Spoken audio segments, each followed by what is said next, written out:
Hello everyone, c'est moi pour ma vidéo du dimanche. J'espère que vous allez bien et que vous avez passé une excellente semaine. Moi, autant vous dire que ma semaine a été bien meilleure que la semaine dernière et c'est déjà beaucoup. Aujourd'hui, je voulais vous faire une update sur le sujet, mais où est donc passée Kate Middleton connectée à ma vidéo de la semaine dernière. Sauf que, autant vous dire, rien de neuf. Le peu de neuf que l'on a, en tout cas à l'heure où j'enregistre ma vidéo, c'est que des fake news, tentatives de manipulation. Donc j'ai préféré laisser passer une semaine de décalage avant de revenir au sujet comme vous me l'avez demandé. Mais ne vous inquiétez pas, cette semaine le sujet est tout aussi passionnant et tout aussi d'actualité puisque je vais vous parler d'un énigmatique tweet de monsieur Elon Musk. Mais avant de commencer, et parce que je voulais le faire la semaine dernière mais que ça n'a pas été possible, aujourd'hui je suis super excitée de vous parler d'une collaboration qui fait aussi partie des solutions alternatives dont je vous parle depuis un moment. Et c'est une collaboration vraiment très spéciale avec une plateforme incroyable, la plateforme Odoo qui vient de m'aider à développer mon website. Et je suis tellement contente de vous le présenter et de profiter de cette collaboration pour tout vous expliquer. Comme vous le savez, ma chaîne YouTube a connu une croissance fulgurante ces derniers mois. Cependant, j'ai commencé à me sentir dépassée par la censure aléatoire, les strikes intempestifs et les autres petits tracas qui m'ont clairement motivée à trouver une solution alternative. C'est là qu'Odoo est donc arrivé à la rescousse. Odoo m'a permis de créer un site web professionnel et complet qui répond parfaitement aux besoins de ma chaîne YouTube et qui va me permettre de communiquer en direct avec vous sans me soucier de qui que ce soit, de quoi que ce soit, c'est moi et moi. Si vous ne connaissez pas Odoo, laissez-moi vous dire que c'est bien plus qu'une simple plateforme de création de sites web. C'est un véritable partenaire pour les entrepreneurs comme moi, mais comme les autres aussi, vous allez voir. C'est le partenaire idéal en gros pour tous ceux qui cherchent à développer leur présence en ligne de manière efficace et professionnel.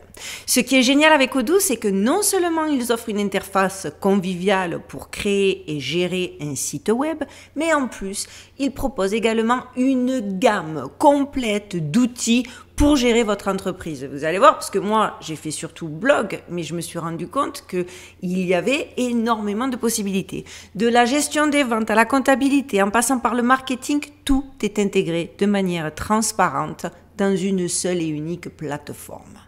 Et devinez quoi? Grâce à Odoo, je le répète, parce qu'en plus j'en suis très fière, j'ai pu créer le site web parfait pour compléter ma chaîne YouTube.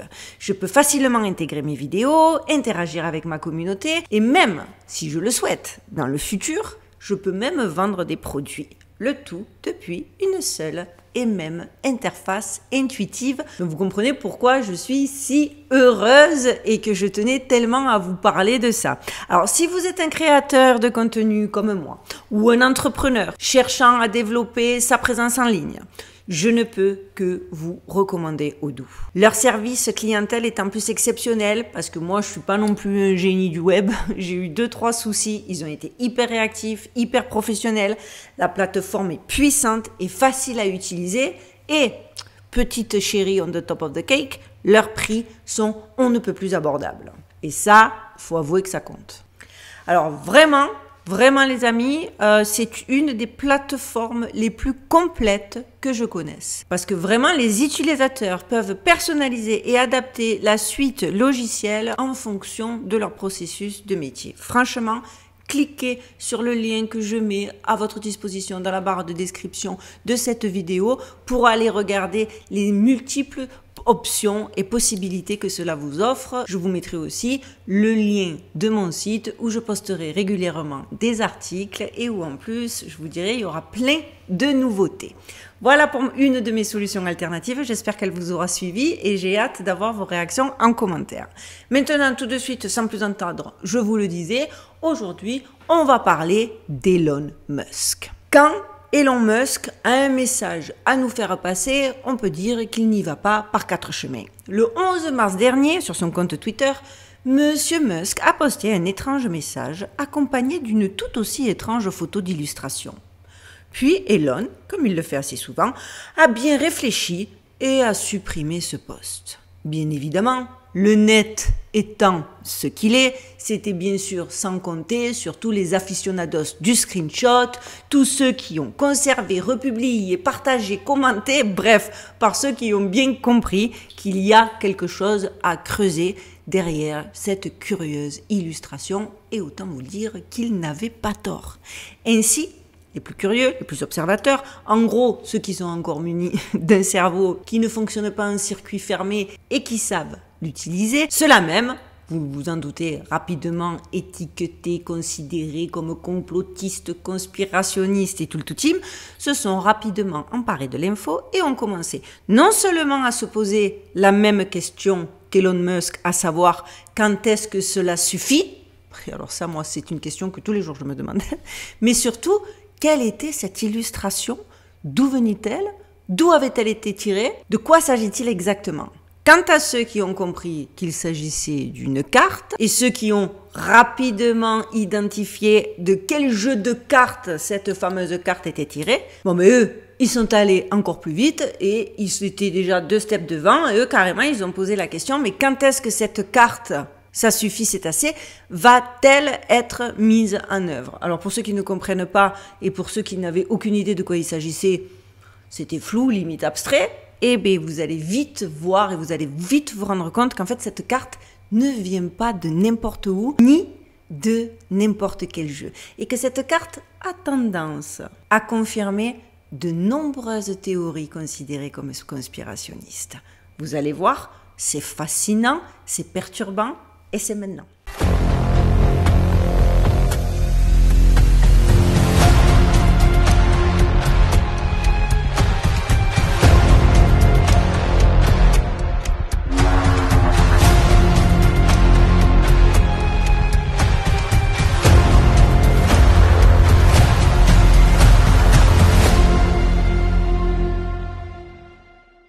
Et oui, il n'y a pas que les Simpsons qui ont indiscutablement prédit des choses incroyables. Et oui, je dis indiscutable parce que c'est indiscutable. De la victoire improbable de Donald Trump, parce qu'à l'époque, personne aurait parié un penny dessus, à la montée en puissance des smartwatches, en passant par des épisodes aussi incroyables que celui de 1994, où on y voit Bart Simpson devenir une star de télé-réalité en mangeant un citron, et que 20 ans plus tard, en 2014, le Lemon Challenge devient viral sur les réseaux sociaux, ou encore que ce soit l'attaque d'un tigre blanc annonçant la fin de la carrière de Siegfried Roy, à la possibilité de savoir des années à l'avance qui remporterait le prix Nobel, à un moment donné, il faut bien avouer qu'ils ont tout vu venir.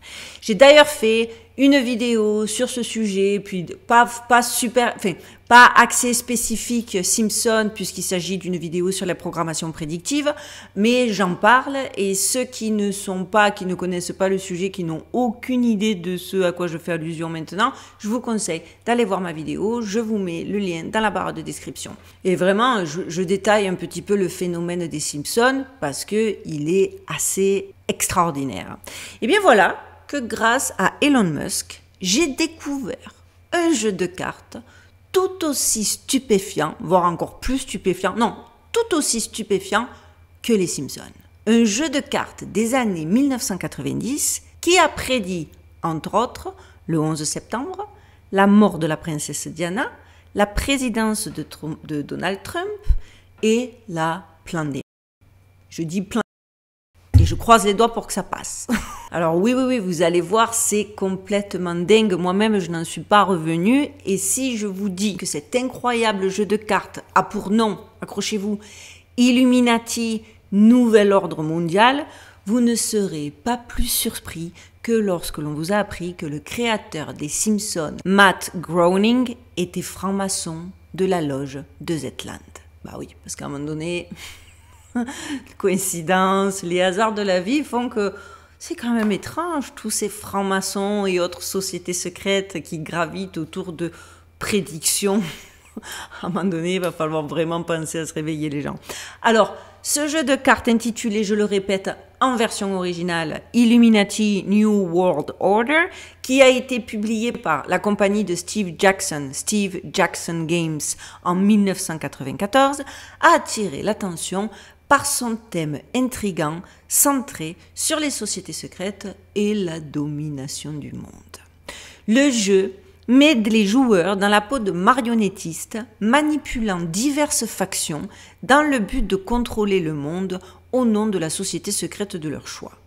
Et alors, vous allez voir, il y en a plein, il y a le choix, et c'est quand même impressionnant, puisque le choix des sociétés secrètes que ce jeu de cartes vous propose sont soi-disant des sociétés secrètes qui n'ont pas existé ou qui sont issues des théories conspirationnistes, etc., etc. Or, on y retrouve les Illuminati bavarois, la société discordienne, la société des ovnis, les serviteurs de Ste-Ulul, je ne saurais jamais le prononcer, de Lovecraft, le triangle des Bermudes et les gnomes de Zurich, entre autres. S'inspirant du jeu de société de 1982 et des romans fantastiques The Illuminati's Trilogy de Robert Shia et Robert Anton Wilson, le jeu de cartes Illuminati a pour but de développer et de consolider les structures du pouvoir en dirigeant le monde depuis l'ombre. Moi, je pense que c'est juste l'équivalent du Uno pour les élites. Nous, on joue au Uno. Eux, ils jouent à un jeu bizarre avec plein de sociétés de factions secrètes où le but est de gouverner le monde, peu importe les moyens. Alors, les joueurs s'efforcent de manipuler la société et de porter des coups dévastateurs à leur adversaire pour remporter la victoire. Le jeu, vous vous en doutez, a rapidement gagné en popularité grâce à son thème unique, il faut bien l'avouer, et à son gameplay stratégique, parce que pour le coup, c'est vraiment un jeu de stratégie. Je vous laisse apprécier le logo de la compagnie de Monsieur Steve Jackson, histoire que s'il y en a encore qui ont des doutes, ou s'il voulait pas, ou si jamais le monsieur pensait que le titre de son jeu n'annonçait pas la couleur, bon ben voilà, flanqué de ce logo, je pense que le doute n'est plus permis. Il faut savoir quand même que ce jeu de cartes Illuminati est l'unique lauréat du prestigieux prix américain de l'industrie du jeu vidéo Origin Awards et de ce fait considéré comme le meilleur jeu de cartes de 1995. Initialement acclamé pour son marketing original, qui présentait le jeu non seulement comme un simple spin-off du jeu de société Illuminati dans le style de Magic the Gathering, mais aussi comme un jeu de cartes à collectionner, il a fini par attirer l'attention plusieurs années plus tard en raison de ses nombreuses et on ne peut plus surprenantes prédictions. Vous allez voir, c'est incroyable. Oui, vous avez bien entendu, on va encore parler de prédictions et on va encore connecter les prédictions à des sociétés secrètes. Ça fait quand même beaucoup.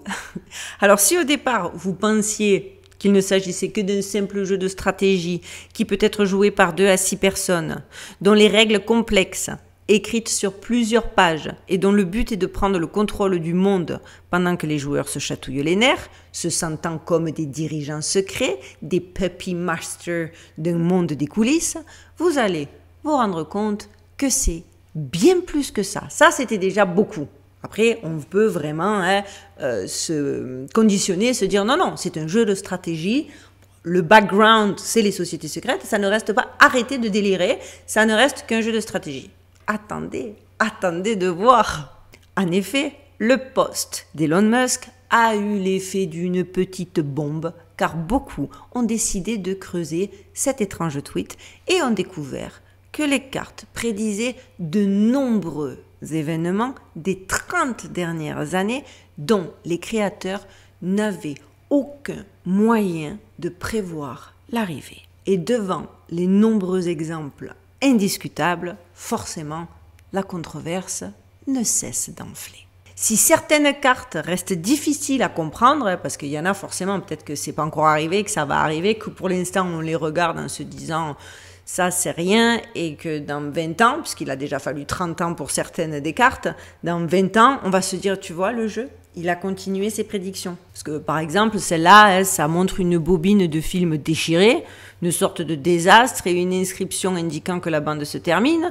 Bon, ben ça, par exemple, on peut avoir, parce que la plupart des gens ont dit que cette carte, par exemple, ne prédisait rien. Alors que personnellement, et ça n'engage que moi, que mon analyse personnelle, moi je me dis que ça peut prévoir le strike, la grève d'Hollywood là qu'on s'est mangé pendant des mois ici aux États-Unis et qui économiquement ont failli mettre Los Angeles sur les genoux, ça aurait pu prédire ça. Ça peut aussi prédire la fin du cinéma comme on l'entend, parce que quand vous apprenez qu'il y a des intelligences artificielles comme Sora et qu'il y a de plus en plus d'animés où les personnages sont des acteurs plus vrais que nature, très possible que parce que aujourd'hui, Hollywood paye, Hollywood et toutes les plateformes, qu'on soit très clair, payent des acteurs des sommes démentes.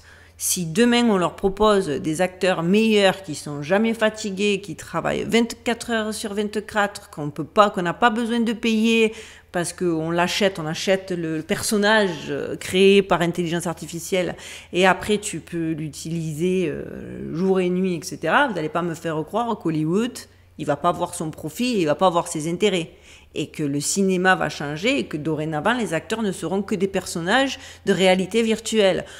Je pense, enfin bref, je sais que lors de mes recherches, tout le monde a eu tendance à dire que cette carte voulait rien dire. Moi, je trouve qu'au contraire, elle veut dire, elle est assez explicite. Mais encore une fois, ce n'est que mon avis. C'était surtout pour vous dire que voilà, il y a des cartes, quoi qu'il en soit, qui sont sujettes à controverse. Mais regardez donc celle-là. Dans le genre exemple significatif, je vous pose ça là. Le 11 septembre 2001, nous apprenions, officiellement j'entends, que 2 avions détournés par des terroristes s'écrasaient sur les tours jumelles du World Trade Center à New York et que le 3e avion s'écrasait au Pentagone, siège du département américain de la Défense. Les 2 explosions ont été représentées avec précision sur les cartes des Illuminati, mais 7 ans avant l'attaque terroriste proprement dite. Force est de constater que les images de ces 2 cartes sont étrangement similaires aux photos prises ce jour-là. Dites-moi en commentaire si vous trouvez... Vraiment, je tiens à ce que vous commentiez parce que je veux savoir, je veux connaître vos avis. Immanquablement, cette question qui hante de nombreux d'entre nous, la tragédie américaine du 11 septembre, était-elle prévue ou était-elle, voire et ou planifiée, trouve ici un nouvel écho. Mais ce n'est pas tout. Je continue à vous montrer les cartes. Regardez la carte Princesse Di. Alors oui, avant que les empêcheurs de tourner en rond montent sur leurs grands chevaux en balançant que le fait que le jeu de cartes représente la princesse Diana n'est pas du tout étrange si l'on considère l'impact considérable qu'elle a eu sur la culture pop au début des années 90, ce qui est surtout étrange, c'est la légende de la carte, qui affirme qu'elle est immunisée contre les attaques des groupes pacifiques ou libéraux de vos rivaux, à l'exception des médias. Non mais, vous vous rendez compte? Ça veut dire que dans cette carte, dans le jeu, si tu as la carte Lady Di, que ce soit clair, donc tu es immunisé dans le jeu, les attaques des groupes pacifiques, des libéraux que tes adversaires peuvent lancer sur toi, ben, cette carte t'immunise, à part si l'attaque vient des médias. Je vous le répète, ce jeu de cartes a été publié dans les années 90. Moi, je trouve ça assez incroyable. La princesse Diana, pour ceux qui l'auraient oublié, je pense que c'est pas possible, mais petit rappel, a été tuée dans un accident de voiture en 1997, 3 ans après la sortie du jeu, alors qu'elle tentait d'échapper à des paparazzi dans le tunnel du pont de l'Alma à Paris, en France. Encore une fois, là, je parle de ce qui a été officiellement dit. Donc, par rapport au jeu de cartes et par rapport au narratif officiel, ça concorde. Dans la famille flippante, je demande encore la carte de la marée noire. Regardez ça. Si les marées noires ont été une catastrophe écologique assez courante au cours des 30 dernières années, l'une d'entre elles se distingue tout particulièrement. La marée noire de BP Deepwater Horizon, qui s'est produite en 2010 dans le golfe du Mexique. Elle est considérée comme l'une des plus grandes catastrophes environnementales de l'histoire. Elle a déversé des millions de barils de pétrole dans l'océan pendant plusieurs mois, causant des dommages considérables aux écosystèmes marins, à la faune et à la flore et aux communautés côtières. Il est intéressant de noter que certains des oiseaux les plus touchés par la marée noire de BP ressemblent étrangement à l'oiseau représentés sur la carte marée noire du jeu des Illuminati. Je le rappelle, jeu qui est sorti en 94. Je suis redondante, mais quand moi je suis choquée d'un truc, je suis tendance à être en mode répétitas. Moi je suis quelqu'un, les blagues les plus courtes sont les meilleures, etc. Non.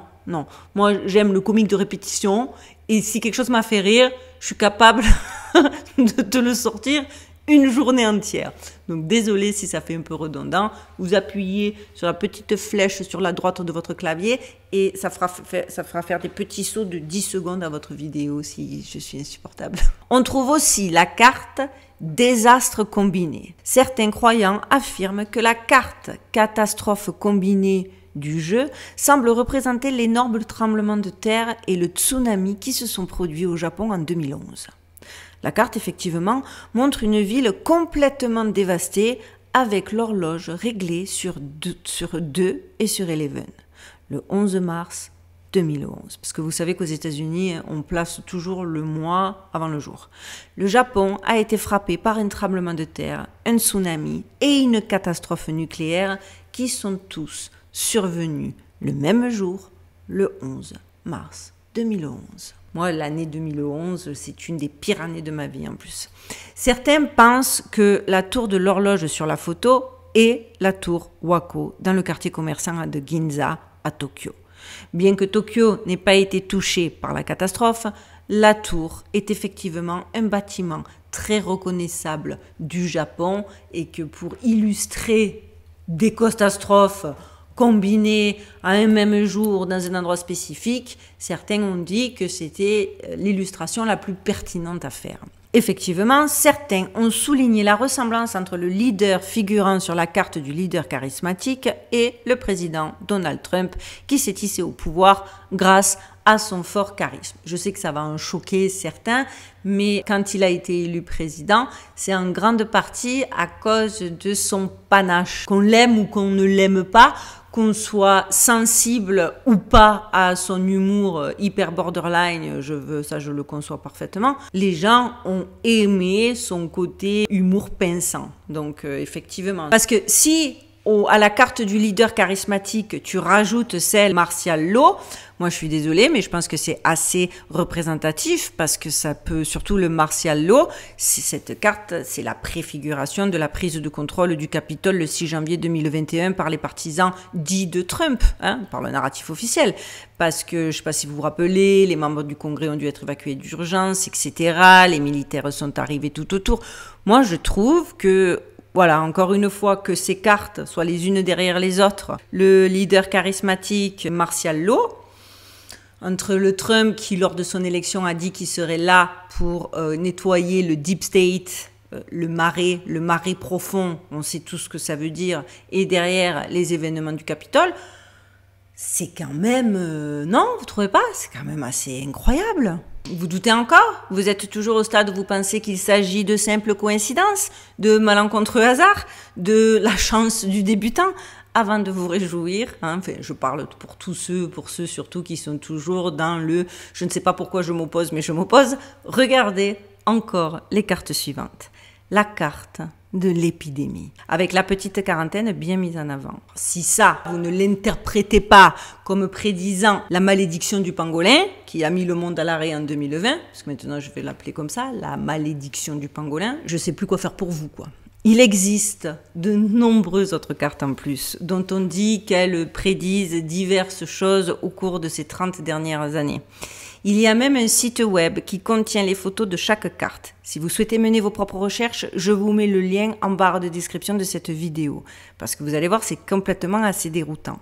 Après les avoir passées au crible, je suis obligée d'avouer que certaines sont dans la case interprétation personnelle, quand d'autres, selon moi, causent la case futur à prévoir. Je m'explique. Par exemple, regardez celle-là, la carte de réécriture de l'histoire.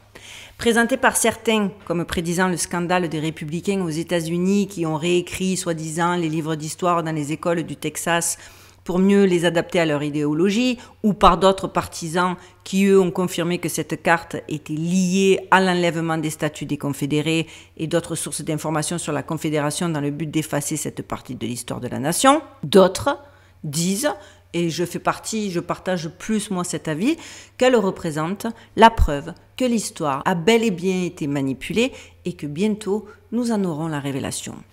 Quoi qu'il, cette carte est très parlante et je pense qu'elle peut être interprétée de ces deux manières. Dites-moi, personnellement, je trouve ces cartes bluffantes. Forcément, vous ne serez pas surpris d'apprendre qu'un nombre incroyable de prédictions ont été constatées et que du coup, il y a un phénomène où des collectionneurs se procurent des jeux de cartes scellés en usine sur Amazon et eBay pour environ 2000 $ le jeu de cartes et que certaines cartes individuelles se vendent à partir de 50 $ pièce et que toutes sortes de théories et autres hypothèses circulent sur ce mystérieux jeu de cartes et leur créateur avec comme base de réflexion l'illustrateur, en concevant les cartes, a-t-il volontairement puisé dans une source de connaissances futures?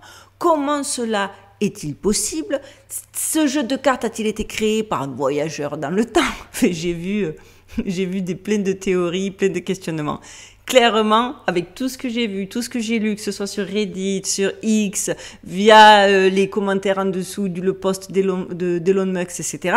Donc je vous dis, les 3 théories qui sortent du lot et que j'ai eu envie de retenir, c'est le registre, que ces cartes seraient issues de quelqu'un qui aurait un accès au registre akashique.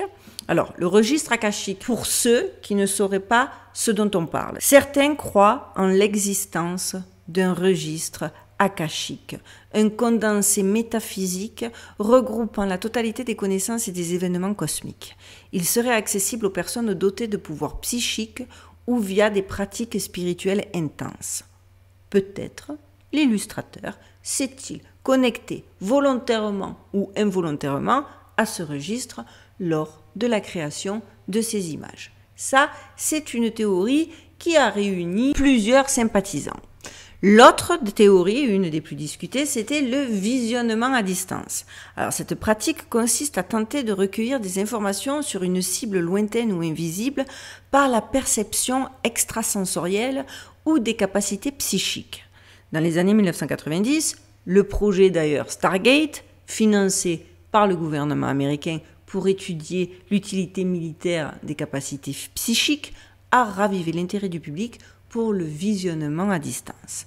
L'idée, donc défendue par ces théoriciens-là, est que l'illustrateur aurait pu, sans le savoir, voir l'avenir grâce à cette technique, ou encore peut-être qu'il avait accès au chronoviseur. Chronoviseur, cette machine dissimulée dans la bibliothèque du Vatican. Si certains ne savent pas de quoi je parle, je vous mets le lien de ma vidéo dans la barre de description de cette vidéo. Allez voir, cette histoire est dingue et fascinante aussi. Et enfin, et alors celle-là, c'est loin d'être la moindre des théories, qui a été beaucoup argumentée et qui selon moi reste la théorie la plus intéressante. Alors cette théorie suggère que les créateurs du jeu auraient eu connaissance des plans secrets du gouvernement et auraient utilisé le jeu de société pour avertir le public de manière subtile. Alors vous devez vous dire, mais pourquoi pour toi c'est celle-là qui vaut bien mieux que les autres? Parce que cette théorie se base sur des faits assez significatifs. En effet, c'est carrément une enquête du Secret Service en 1990 qui alimente cette théorie. Je vous explique. Le 1er mars 1990, les services de renseignement ont perquisitionné le bureau de Steve Jackson Games au Texas et confisqué des disques durs et des documents. Le motif officiel de la perquisition était l'accusation de piratage informatique contre l'un des employés de l'entreprise. En effet, des fichiers officiels volés détaillant le fonctionnement des systèmes américains d'intervention d'urgence 911 auraient été mis en ligne et les services secrets seraient remontés jusqu'à Steve Jackson et sa compagnie. Cependant, les théoriciens du complot estiment qu'il s'agit d'une tentative des autorités fédérales d'empêcher le développement et surtout le lancement du jeu de cartes. Après tout, les Illuminati, disent-ils, sont un véritable plan d'un gouvernement mondial secret visant à établir un nouvel ordre mondial déguisé en jeu de cartes et jeté dans le domaine public. Donc certains vraiment croient dur comme fer qu'il s'agit que ce jeu de cartes et l'intervention des services secrets dans les locaux de Steve Jackson sont bel et bien la preuve que les créateurs du jeu en savait trop et qu'on a tenté de les court-circuiter. Surtout que, à la suite de Steve Jackson, John Greene, l'illustrateur justement derrière les cartes prophétiques, a été aussi pris dans une tourmente. Lui, pour le coup, n'a pas eu d'autre choix que de reconnaître en direct à la télévision des coïncidences, des prédictions, mais il a tenté de se justifier de manière maladroite et absolument pas crédible, comme quoi, par exemple, les tours jumelles, il l'avait imaginé, il se serait inspiré du fait qu'il existait des menaces potentielles émanant de la Russie post-soviétique. Il a tenté de le justifier chaque fois en se disant juste... ça aurait été possible, c'est parce que c'était quelque chose de probant, c'était quelque chose en termes de probabilité qui aurait pu arriver. Ok, mais ça fait quand même beaucoup, c'est quand même assez spécifique, et puis il s'est justifié maladroitement, comme le mec des Simpsons s'est justifié maladroitement, alors qu'à un moment donné, je suis désolée, mais même en étant très très très obtus, et même en ayant... Parce qu'il y a aussi un truc que j'ai remarqué, c'est qu'il y a des personnes, quand ils sont face à une peur, quand ils sont face à quelque chose qui les dérange dans leurs croyances et donc dans leur zone de confort, ils vont tout de suite te dire « Oh, ça c'est trop gros, j'y crois pas ». Mais c'est pas basé sur une réflexion argumentée, sur une réflexion poussée de quelque manière que ce soit. C'est que comme ça appuie sur des boutons de stress, on préfère tout de suite se mettre des œillères et dire mais non, mais ça n'existe pas, c'est débile, je n'y crois pas. Mais moi, les personnes qui te disent je n'y crois pas, quand en face tu as des dizaines d'exemples et que toi, la seule réponse que tu vas m'offrir, c'est non, c'est trop gros, c'est débile, c'est trop science-fiction, j'y crois pas. Tu te doutes bien que dans la balance d'une analyse critique, c'est toi qui fais pas le poids. Hein.